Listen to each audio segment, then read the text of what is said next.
Olá, seja bem-vindo à nossa aula de hoje.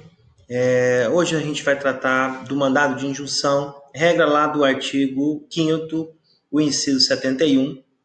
Lá diz o seguinte: conceder-se-á mandado de injunção sempre que a falta de norma regulamentadora torne inviável o exercício dos direitos e liberdades constitucionais e das prerrogativas inerentes à nacionalidade, à soberania e à cidadania. Bom, pessoal, então vamos lá. Vamos tentar entender isso daqui, vamos tentar compreender aqui o alcance da expressão contida no inciso 71 do texto constitucional.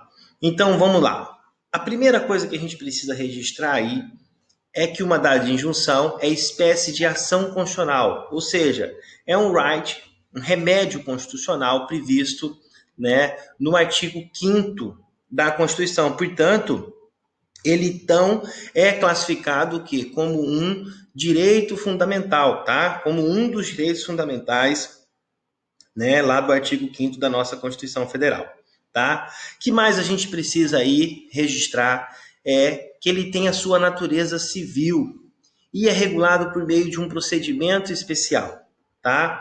Então, sempre que alguém pretender viabilizar o interesse, né, ou viabilizar o exercício, né, melhor dizendo, de direitos, de liberdades constitucionais ou de prerrogativas inerentes à nossa nacionalidade, à nossa soberania ou à nossa cidadania, que estão inviabilizados por falta de norma regulamentadora, daí então surge, né, a pretensão aqui do mandado de injunção para o exercício, ou seja, para a correção, né, dessas prerrogativas, tá? Então, portanto, tem o intuito aí de combater o que alguns doutrinadores chamam de síndrome de inefetividade das normas constitucionais, tá? Então, olha só, o mandado de injunção, então, o remédio constitucional apto a proteger direitos subjetivos que não se concretizaram ou que estão impossibilitados, né, de se concretizarem em razão da falta, ou seja, da inexistência de uma norma regulamentadora, tá ok? Vamos entender aqui então rapidamente quais são as finalidades, tá? Vamos aqui então trazer um pouquinho aqui para baixo aqui para a gente poder tratar então das finalidades. Podem ser então identificados primordialmente, tá? Ou seja, para viabilizar, para concretizar o exercício de direitos previstos na Constituição, tá? Ou então pode ser manejado também de forma secundária, que é quando ele tem a incumbência, né, o objetivo, né, de combater a inércia dos poderes públicos, tá? A inércia aqui é a omissão constitucional justamente desses exercícios e garantias previstos na Constituição, tá ok? Tá? Quais são, então, os requisitos para o cabimento do mandado de injunção, tá? Primeira coisinha aí que eu quero que vocês registrem aí, ele sempre será cabível na ausência de norma regulamentadora que torne inviável, ou seja, que prejudique, né, o exercício de direitos e liberdades constitucionais, bem como de prerrogativas inerentes à nacionalidade, à soberania e à cidadania, tá? Então vamos lá, vamos conhecer aqui, porque são 3 os requisitos referidos no remédio para que ele seja validado, tá? O primeiro requisito que vai aparecer para a gente aí, então, tá? É a norma constitucional de eficácia limitada, impositiva e desprovida de regulamentação. Portanto, não pode ser aquela norma constitucional abstrata, tá? Ela tem que ser de eficácia limitada e impositiva, ok? Tá? Vamos só aqui, eu quero ponderar com vocês aqui, tá? Alguns aspectos importantes aqui com relação aqui a esse item 1 aqui, O primeiro que eu quero pontuar com vocês aqui é que o STF já definiu que, tratando-se de mera faculdade conferida ao legislador, que ainda não a exercitou, não há direito constitucional já criado e cujo exercício esteja dependendo de norma regulamentadora, tá? Então, a primeira regrinha aí que a gente vai encontrar aí, o primeiro aspecto aí que eu quero que vocês pontuem aí é com relação à existência de mera faculdade conferida ao legislador que ainda não a exercitou. Então, nesse caso aí, não é considerado, então, tá, o direito constitucional já criado e cujo exercício depende, né, de norma regulamentadora. O segundo aspecto aí que eu quero que você registre aí para mim, por favor, é que não é cabível o mandado de injunção em relação à falta de cumprimento de norma infraconstitucional. Por exemplo, no caso de faltar um decreto que regulamenta e permita a fiel execução da lei. Ou seja, a regulamentação do direito, ainda que de forma precária, não autoriza, né, o manejo do mandado de injunção. O mandado de injunção, portanto, é só para aqueles casos em que há a ausência completa da normatização. Ok? Ficou claro isso daí?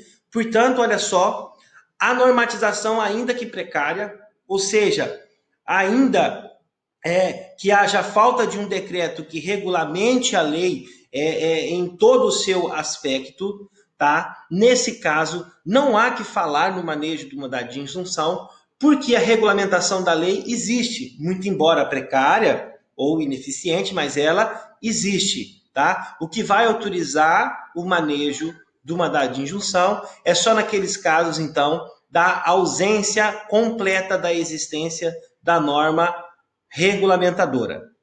Certo, pessoal? Vamos aqui em frente, então. Vamos falar, então, do nosso segundo requisito. O segundo requisito que a gente vai verificar aí para o manejo, ou seja, para o manejo do mandado de injunção é a existência de um dever para os poderes públicos em editar as normas constitucionais. Tá? Por que isso daqui? Porque a Constituição, o legislador constitucional, ele traz de forma inequívoca todas as hipóteses, né, previstas na Constituição, né, em que há necessidade da regulamentação de tais direitos. Tá? Então, esses direitos e liberdades constitucionais, né, a própria Constituição já vai elencar quais são as situações em que há a necessidade de sua regulamentação. Tá? E é justamente o pressuposto, né, da ordem do legislador constitucional em regulamentá-las é que presume o quê? Que há um dever para com os poderes públicos em editar tais normas infraconstitucionais. Daí sim, sob pena de sua inércia, né, o cidadão, né, munido da garantia constitucional prevista lá no artigo 5º da Constituição, lá do inciso 71, então ele pode manejar o mandado de injunção para o exercício desses direitos, tá? E daí, então, a gente chega no nosso terceiro requisito, que diz respeito à efetiva omissão do poder público, tá? Essa efetiva omissão do poder público, daí eu também quero pontuar aqui com vocês algumas situações. A primeira delas é que essa omissão não há que ser imputada apenas ao poder legislativo, tá? Portanto, olha só, não necessariamente, né, há que ser especificamente em relação ao poder legislativo, podendo ser efetivado também o quê? Por outros poderes e por meio de outros atos normativos, tá ok? Então, a menção aqui no texto constitucional diz respeito, então, à omissão do poder público e não tão somente com relação ao legislativo. E a mora? O que vem a ser a mora? A mora é justamente a inércia, né? A omissão do poder público, né, na regulamentação desses dispositivos. Então, é pressuposto da declaração de inconstitucionalidade da legislação, da omissão legislativa, que deve ser reconhecida caso a caso, né? Quando, dado o tempo ocorrido da promulgação da norma constitucional invocada, né, se deva considerar superado o prazo razoável para a edição do ato legislativo necessário à efetividade da lei. Ou seja, nem a inexistência do prazo constitucional para o adimplemento do dever de legislar e tampouco a pendência, né, de projetos de lei tendentes a cumpri-lo podem descaracterizar a evidência da inconstitucionalidade, né, da presente omissão de legislar. Vamos com calma. O que eu quero dizer com isso daqui?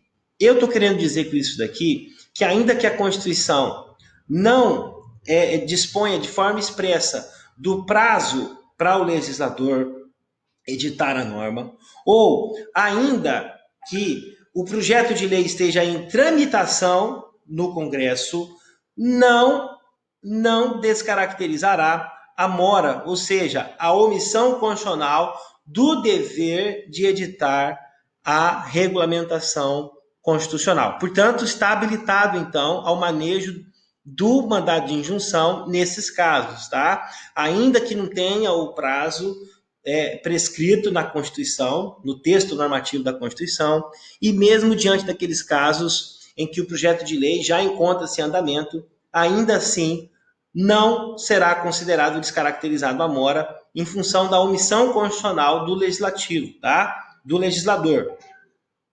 Tá? E que mais eu quero pontuar aqui?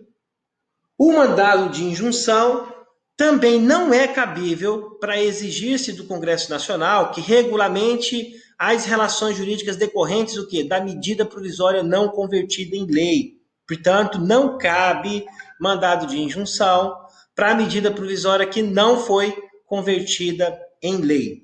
Certo, pessoal? Quero também tratar com vocês aqui de mais um aspecto ainda com relação ainda aqui à efetiva omissão do Poder Legislativo.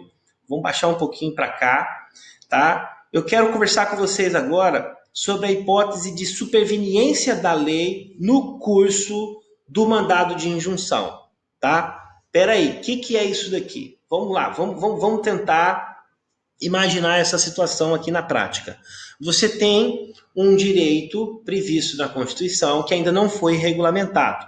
E daí, uma coletividade ou um indivíduo maneja o mandado de injunção para que para que seja efetivado esse direito, para que ele tenha, então, para que ele possa exercer esse direito previsto lá na Constituição e que ele está impedido ou está inviabilizado justamente em falta, né, da ausência de norma regulamentadora. Só que no curso da ação, ou seja, no decorrer do mandado de injunção, ou até mesmo no momento do julgamento desse mandado de injunção, durante o julgamento, a fase de julgamento, daí o Congresso resolve legislar sobre aquela matéria. E daí, como é que fica a situação, né, do meu mandado de injunção?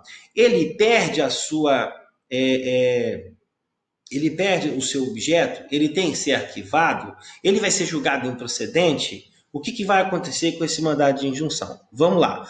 Primeiro, a gente vai entender aí que o STF adotava, até antes de 2013, o STF adotava a posição, né, de que o mandado de injunção era, então, uma espécie de ação transitória, ou seja, ele só se justificaria enquanto houvesse a omissão.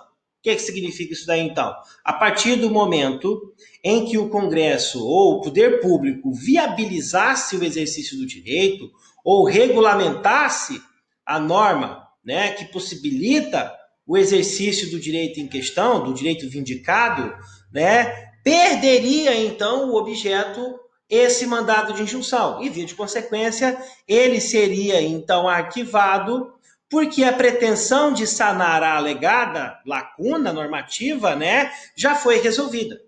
Então, basicamente, o STF entendia que no curso da ação, se o sujeito que manejou o mandado de injunção no decorrer do processo ou até mesmo na fase do julgamento dele, né, sobrevier a lei, ou seja, a edição da norma pelo poder público ou pelo legislativo, nesse caso, então, o seu mandado de injunção seria, né, arquivado ou julgado improcedente justamente por conta da sua perda do objeto, tá?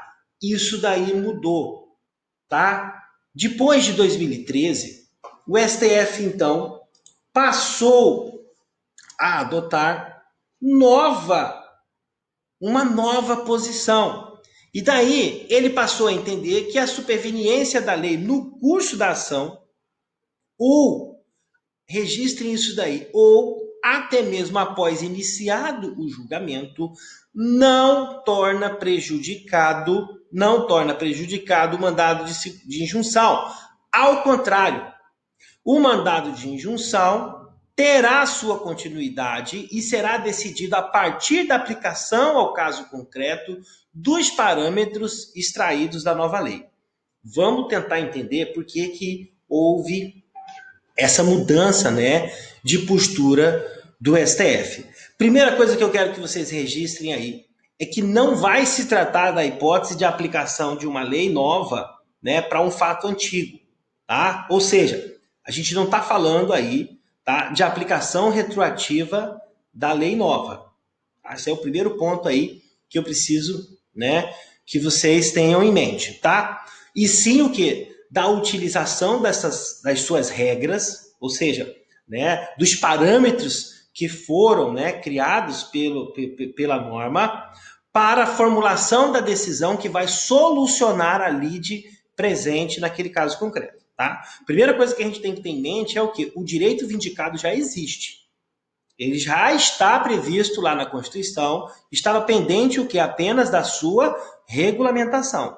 Portanto, não se trata da aplicação retroativa da nova lei, e sim o que? Apenas dos parâmetros, tá? Para a formulação da decisão que vai resolver essa lide. Tá? Então, com essa mudança de postura do STF, permitiu-se, então, a satisfação do pleito daqueles que, individual ou coletivamente, ajuizaram o mandado de injunção antes do advento da nova lei e, portanto, né, que fazem jus à solução que torne factível o exercício desse direito pleiteado, ainda, né, que o mandado fosse impetrado antes da data da edição, ou seja, antes da data, né, da entrada em vigor da norma regulamentadora, tá?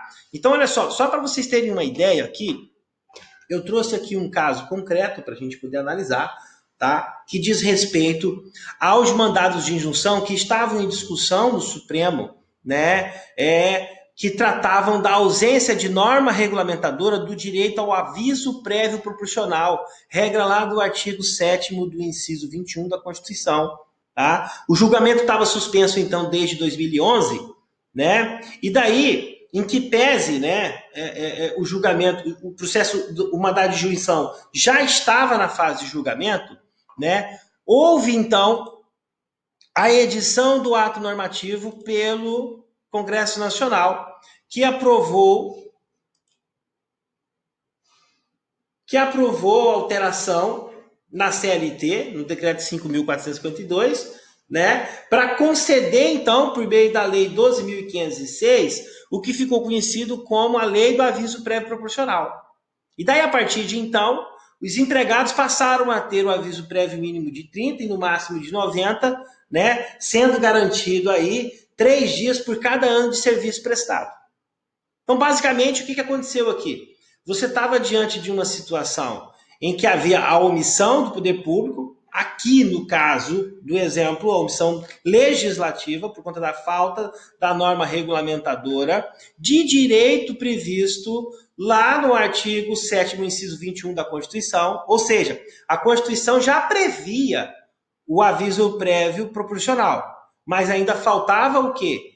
A regulamentação dele na norma infraconstitucional. Tá? O que aconteceu então com os mandados de injunção que já tinham sido propostos até aquela data? Tá? E foi justamente esse aqui, tá? O precedente que alterou, ou seja, que promoveu a mudança da postura do STF.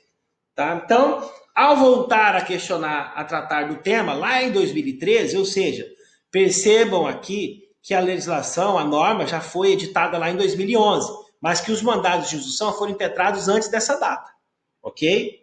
Tá? Só que daí o processo ficou suspenso por esse período, e daí lá em 2013, o Supremo voltou a debater a questão e considerou, aqui que houve então a mudança de postura, porque daí considerou que a superveniência da lei não prejudicava o julgamento dos mandados de injunção impetrados antes do seu advento, ou seja, não prejudicava o objeto do mandado de injunção daquelas ações que já estavam em curso quando o Congresso, então, resolveu editar a norma regulamentadora. Tá? Então, com base nesse novo paradigma construído pela Corte, né, que passou a entender, então, que a nova lei começa a produzir os efeitos a partir da data do início da sua vigência e que não alcançava, portanto, a situação concreta anterior do impetrante, tá? Mas não poderia o tribunal julgar extinta a ação, mas sim o quê? Construir uma solução jurídica a partir da nova lei. E daí a linha de raciocínio aqui que foi adotada é justamente aquela a que eu me referi agora há pouco. Né? Percebam aqui que o direito constitucional já estava previsto lá no artigo 7º, inciso 21. O que o Supremo Tribunal fez aqui é limitar a aplicação da lei para os casos novos e construir uma solução para os casos que já estavam em trâmite por meio do mandado de injunção a partir dos parâmetros que foram criados pelo novo texto normativo. Tá? Então, nota-se aqui, então, que não se tratou de dar efeitos retroativos à nova lei, porque o direito vindicado já existia. Ele já estava previsto lá no artigo 7º, inciso 21. Então, tão somente o quê? Utilizar os parâmetros que foram criados pela nova lei regulamentadora, aqui no caso aqui da lei 12.506, para que fossem, então, utilizados como parâmetro para a solução adequada dos mandados de injunção que já estavam em curso. Ok? E com isso daí, então, o Supremo muda, né, a sua posição, passando, então, a adotar o critério de que a edição de norma, né, posterior ao ajuizamento do mandado de injunção, não acarreta na perda do seu objeto. Tá? Pessoal, vou encerrando, então, por aqui essa primeira parte da nossa aula, tá? Eu vou dar um break aqui rapidinho, só lembrando que esse vídeo aqui, ele vai estar disponível para você assistir lá no Blue, tá? Eu vou salvar ele aqui, vou deixar ele para você lá. Também vou deixar ele salvo no meu canal no YouTube, tá? E já peço aqui para você poder se inscrever no meu canal, curtir lá, dar o like lá, tá? Faz os comentários lá. Pessoal, fica com Deus, até daqui a pouquinho. Já já a gente volta com a segunda parte dessa aula, tá bom? Um abraço aí.